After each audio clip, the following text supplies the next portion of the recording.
경제뉴스 브리핑 2026년 5월 30일 토요일. 안녕하세요. 경제뉴스 브리핑 시작하겠습니다. 지금 한국 시간으로 토요일 새벽 4시인데요. 어제 금요일 밤 미국 증시가 막 장을 마감했습니다. 자, 먼저 전날 미국 증시 상황부터 살펴볼까요? 어제 미국 증시는 그야말로 보합권에서 소폭 상승 마감했습니다. 스탠더드 앤 포에머스 500 지수와 나스닥 모두 플러스권에서 장을 마쳤는데요. 상승폭이 크지 않았던 것은 여러 악재들이 투자 심리를 짓눌렀기 때문입니다. 엔비디아 같은 대형 기술주는 상승했지만 전반적으로는 조심스러운 분위기가 지배적이었죠. 어제 나온 경제 지표들이 시장에 찬물을 끼얹었습니다. 가장 주목할 만한 소식은 미국의 올해 1분기 경제 성장률이 하향 조정됐다는 겁니다. 월스트리트 저널이 보도한 바에 따르면 당초 예상보다 미국 경제가 덜 성장했던 것으로 나타났어요. 경제가 예상보다 둔화되고 있다는 신호인데 이건 기업 실적과 직결되는 문제라서 투자자들이 예민하게 반응할 수밖에 없는 상황이죠. 여기에 더 심각한 소식이 있습니다. CBS 뉴스가 전한 내용인데요. 새로 취임한 케빈 워시 연준 의장 체제에서 나온 첫 번째 인플레이션 보고서가 발표됐습니다. 그런데 물가 상승률이 거의 3년 만에 최고 수준을 기록했다고 합니다. 이게 무슨 의미냐면요. 경제는 둔화되는데 물가는 오르고 있다는 거예요. 경제학에서 말하는 최악의 시나리오, 스태그플레이션 우려가 다시 고개를 드는 상황입니다. 연준으로서는 금리를 내려서 경제를 부양하고 싶지만 물가 때문에 손을 쓸 수가 없는 진퇴양난에 빠진 셈이죠. 기업 뉴스로 넘어가 보겠습니다. 클라우드 기반 고객 관리 소프트웨어의 강자인 세일즈포스가 투자자들을 실망시켰습니다. 야후 파이낸스 보도에 따르면 세일즈포스가 제시한 향후 실적 전망치가 시장 기대에 못 미쳤다고 하는데요.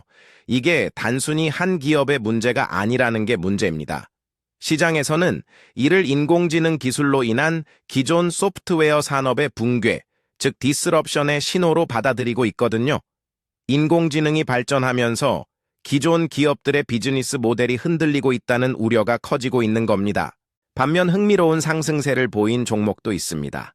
배런스가 보도한 내용인데요. 트럼프 전 대통령과 연결된 드론 제조업체가 국방부 계약을 따낼 가능성이 제기되면서 주가가 급등했다고 합니다. 상승폭이 상당했다고 하는데 정치와 비즈니스가 만나면서 생긴 투자 기회를 시장이 빠르게 포착한 사례로 볼 수 있겠습니다. 우주 관련 주식들도 주목받고 있습니다. 같은 배런스 보도에 따르면 스페이스X의 기업 공개 소식으로 우주산업 관련 주식들이 버블 양상을 보이고 있는데 아직 그 열풍에 편승하지 못한 숨겨진 우주 관련 종목들이 있다고 합니다. 9개 종목을 소개했는데요. 후발주자들의 추격 가능성을 점쳐볼 만한 대목입니다. 원자재 시장을 보면 서부 텍사스산 원유 가격은 소폭 하락했습니다. 미국 10년물 국채 금리는 여전히 높은 수준을 유지하고 있고요. 이는 연준이 당분간 금리를 내리기 어렵다는 시장의 판단을 반영하는 겁니다. 환율 시장에서 원달러 환율은 1,500원대 초반에서 움직이고 있습니다. 달러 강세가 지속되면서 우리나라를 비롯한 신흥국 통화들이 약세를 보이는 흐름이 이어지고 있네요. 오늘 토요일이라 미국 증시는 휴장입니다.